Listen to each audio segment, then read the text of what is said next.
4 তারিখ মঙ্গলবার ভোট গণনার পর রেজাল্ট বেরোতেই বাংলার সিংহভাগ আসনে জয়ী তৃণমূল কংগ্রেস। দিকে দিকে শুধুই জোড়া ফুল।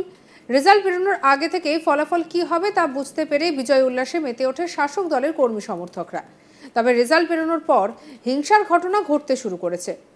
কোথাও কোথাও বিরোধীদের পার্টি অফিস ভাঙচুর, তো কোথাও আবার কর্মীদের মারধরের অভিযোগ সামনে এসেছে। ভোট মিটতেই রাজ্যের বিরোধী দলের নেতা এবং তার বউকে ব্যাপক মারধর করা হয়েছে। আর সেই অভিযোগ এবং ঘটনা সামনে এসেছে। আর তাতেই হারমাদ বাহিনীর যে কি আনন্দ তা তারাই জানে। আর ঘুরে ফিরে অভিযোগের তীর সেই তৃণমূল আশ্রিত দুষ্কৃতীদের বিরুদ্ধে। ঘটনাটি ঘটেছে বুধবার মুর্শিদাবাদের ইসলামপুর থানার গোপীনাথপুর এলাকায়। আসলে ঘটনাটি ঠিক কি ঘটেছে? ভোট পরবর্তী সন্ত্রাসের শিকার খোদ যুব কংগ্রেস নেতা এবং তার স্ত্রী। বারণ থাকা সত্ত্বেও কেন ভোটে সক্রিয়? আক্রোশে বাঁশ, লোহার রড দিয়ে মেরে রক্তাক্ত করে দেওয়া হলো মুর্শিদাবাদের রানীনগর 1 নম্বর ব্লকের যুব কংগ্রেসের সভাপতি মাসাদুল ইসলামকে। তাকে বাঁচাতে এসে আক্রান্ত হন তার স্ত্রী মাফরুজা বিবিও। আঘাত লাগে মাসাদুলের মাথায় এবং পায়ে। স্ত্রীরও হাতে রীতিমতো আঘাত লাগে, তিনি জখম হন। গুরুতর জখম অবস্থায় দুজনে ইসলামপুর হাসপাতালে চিকিৎসাধীন।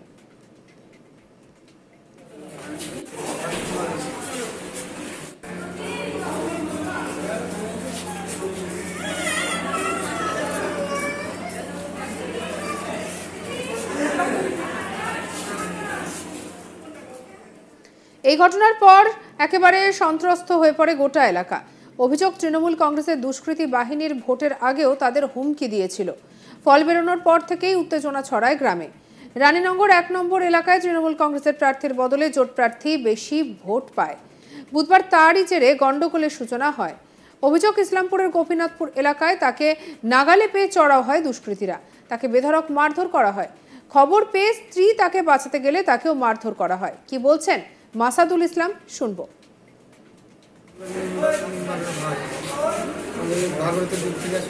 নাম কি? নাম রফিকুল শেখ ওরফ পাখি, ওর বাবার নাম আতাহানি রঙিরপুর, আর ছোটো ভাই সারিকুল ইসলাম, বাবার নাম আতাহানি। দুই ভাইয়ের মারা পুরো বেঙ্গলে ঘিরে আমাকে বাস দিয়ে সব আঘাত করে দিয়ে আমাকে ফেলে যায়। 3 রাউন্ড মারেছে দিয়ে পরে পুনরায় আমি একটা হিন্দু লোককে আমি পানি চাইছি, করে আমি বললাম তো আমার বাড়িতে খবর দাও। দিয়ে তখন বাড়িতে আমার গিন্নি আছে, তখন আমার গিন্নিটা ওখানে ঘেরাও করে মারা থেকে মেরে এখানে দেখে ওইটা মেডিকেল খেয়ে আমার ক্যাম্পের পুলিশ এসে আমাকে ঘটনাস্থলে গোপীনাথপুর মন্দিরের কাছে ঘিরে মেরেছে। ছিল ওরা 15-20 জন, দুজনেই মেরেছে আমাকে। বাস ছিল, লাঠি ছিল। প্রথমে আমি মোটরসাইকেলে ছিলাম, আগে দাঁড়িয়ে যাই, যে তারপর ডান পায়ে আমার বাস মারে। যখন আমি পড়ে যাই তখন বা পায়ে মারে, যে তারপর তখন এদের অনুসারে ট্যাঙ্ক ভেঙে ঘুরিয়ে দেবে, দিয়ে তারপর আপনার মাথায় মাথে দিয়ে মাথায় কাজ করি, তখন এখানে লাগে মারেছে মেলা জায়গাতে, আমি কত জায়গায় নাম করি। আর এদিকে কংগ্রেস নেতা কি বলছেন, শুনবো। তো বিধানসভাতে ওরা জবরদখল করে ভোট করেছিল এবং প্রচুর লিড দিয়েছিল। এবারে আমাদের ওই যুব কংগ্রেসের সভাপতি মাসাদুল ইসলাম, তার বউ মাফরুজা বিবি, সে প্রতিবারই এজেন্ট থাকে, এবারও এজেন্ট ছিল এবং তুলনামূলকভাবে আমাদের ওই বুথে এবার রেজাল্ট ভালো হয়েছে। সর্বোপরি সামগ্রিকভাবে রসুলপুর অঞ্চলে যেহেতু মাসাদুল ইসলাম আমাদের যুব কংগ্রেসের ব্লক সভাপতি, জোটের রেজাল্ট ভালো হয়েছে। কিন্তু এই বিষয়টা শাসক পার্টি হৃদয়ঙ্গম করতে পারছে না, যার জন্যে আমাদের যুব কংগ্রেসের সভাপতিকে অনেকদিন থেকেই তারা হুমকি ধামকি এটা সেটা দিচ্ছিল, মারবো ধরবো, এবং সেটা তারা বাস্তবে করে দেখিয়ে দিল। আজকে আমাদের ওই ছেলেটার কিছু গাই গরু আছে, সমিতিতে দুধ দিতে যাচ্ছিল, ভাগীরথী সমবায় সমিতি আছে ওখানে, ওই ক্যাথলিক ধার বাগান ওপেন করে। যদিও কংগ্রেসের দাবি অস্বীকার করেছে তৃণমূল কংগ্রেস নেতৃত্ব। তৃণমূলের দাবি, পুরনো বিবাদের জেরে এই ঘটনার এরপরে স্থানীয়দের তাড়া খেয়ে দুষ্কৃতীরা এলাকা ছেড়ে পালায়। ফলে পরে গ্রামবাসীরা দুজনকে উদ্ধার করে হাসপাতালে পাঠায়। নিয়ে আমাদের কলিগ গোপাল ঠাকুরের কি রিপোর্ট, দেখাবো। ভোট মিটতেই মুর্শিদাবাদে কংগ্রেসের ব্লক যুব সভাপতি এবং তার স্ত্রীকে মারধরের অভিযোগ তৃণমূল আশ্রিত দুষ্কৃতীদের বিরুদ্ধে। ঘটনাটি ঘটেছে গতকাল মুর্শিদাবাদের ইসলামপুরের গোপীনাথপুর এলাকায়। স্থানীয় সূত্রে জানা যায় যে রানীনগর ব্লক যুব কংগ্রেসের সভাপতি মাসাদুল ইসলাম গতকাল অর্থাৎ বুধবার দুপুরে তিনি তার যাবতীয় কাজকর্ম সেরে বাড়ির দিকে ফিরছিলেন। তিনি বিভিন্ন গো পালনের সাথে যুক্ত, অর্থাৎ গরুর দুগ্ধ ব্যবসার সাথে যুক্ত, এবং সেই মতো তিনি তার কোঅপারেটিভের দুধ দিয়ে বাড়ি ফিরছিলেন। এই মতো অবস্থায় ইসলামপুরের গোপীনাথপুর এলাকার একটি মন্দিরের সামনে বেশ কয়েকজন দুষ্কৃতী তাকে দাঁড় করায় এবং তার ওপর লোহার রড, বাঁশ, লাঠি এবং বিভিন্ন অস্ত্রশস্ত্র নিয়ে তার ওপর আক্রমণ আনে এবং চড়াও হয়। ব্যাপক মারধর করে বলে অভিযোগ। এখানে তার স্ত্রী মাফরুজা বিবি এই ঘটনা শুনতে পেরে তড়িঘড়ি সেইখানে ছুটে যান এবং তিনি তার স্বামীকে বাঁচাতে গেলে তার ওপরেও চড়াও হয় দুষ্কৃতীরা এবং ব্যাপক মারধর করে দুজনকেই।